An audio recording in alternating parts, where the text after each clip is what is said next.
Good morning. I'm going to show you how to download Stanford Eclipse and install it on your computer. On our website, we have a sidebar now that I'm starting to work on, and there's a link right here that says Stanford Eclipse Download. Click on the link.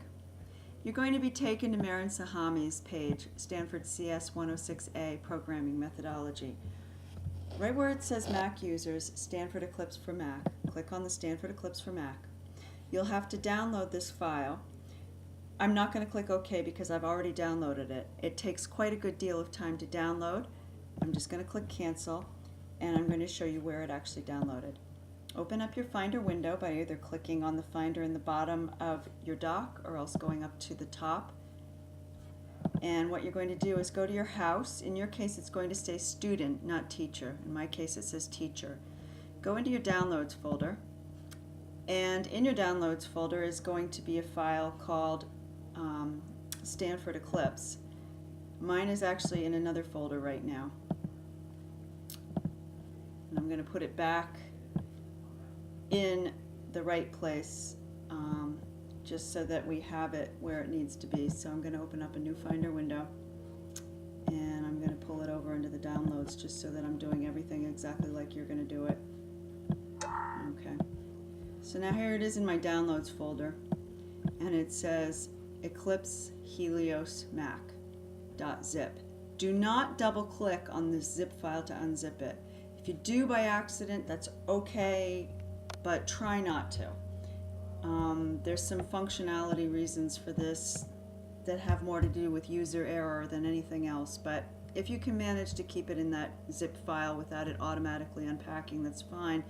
If it does unpack, for example, if you do click on it like this and it unarchives, some of your computers are set up to do this automatically, I've noticed, which is an option that you can uncheck if you have admin privileges. I'm unarchiving it right now. You're going to get this. Just leave everything in its constituent parts. Don't try to pull the Eclipse icon out yet, or don't try to do anything like that, because if you do pull that Eclipse icon out, it will refer back to this folder in the Downloads folder, and we're going to move it out of the Downloads folder, so we don't want to do that. What we want to do is we want to move this mess over into a folder called My Apps, which is right here, fortunately. So head over to your Downloads again. If you can, grab this Eclipse Helios Mac.zip and throw it over into your My Apps folder. Just like that. Okay, I already have an Eclipse folder unpacked in that location. So what you will do now is just double click on that Eclipse zip file and unpack it right in this location.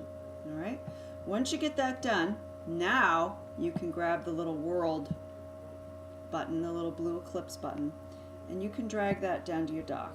Okay, I already have mine dragged down in my dock, so I won't do that here. I'm just going to open up my Eclipse now. And actually I'm going to close it so you can see what happens because I already had it open. Alright, let's close this up. Okay, so the next step you're going to take is you're going to double click on that little Eclipse ball down on your dock that you've pulled down there. And here it comes, it's bouncing. And everything's looking good so far. All of the versions of Eclipse are named either Helios or I can't remember what they're all named. Now, you're going to have something here that just says Workspace.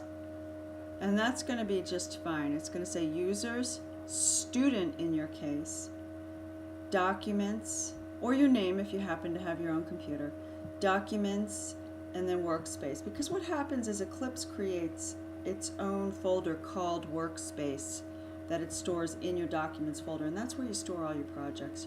You're going to click OK, and I'm actually going to browse for a different folder that I use. You can make your own folders here too. And click OK, and Eclipse fires up. Rory, I am recording. Could you close your door, please? Thanks. Just a little aside there. Okay, and now you have an install of Eclipse. Now you're not going to see all this junk over here. These are all my projects that I've made. But in our next video, I will show you how to download and import a project template so you can start making projects too.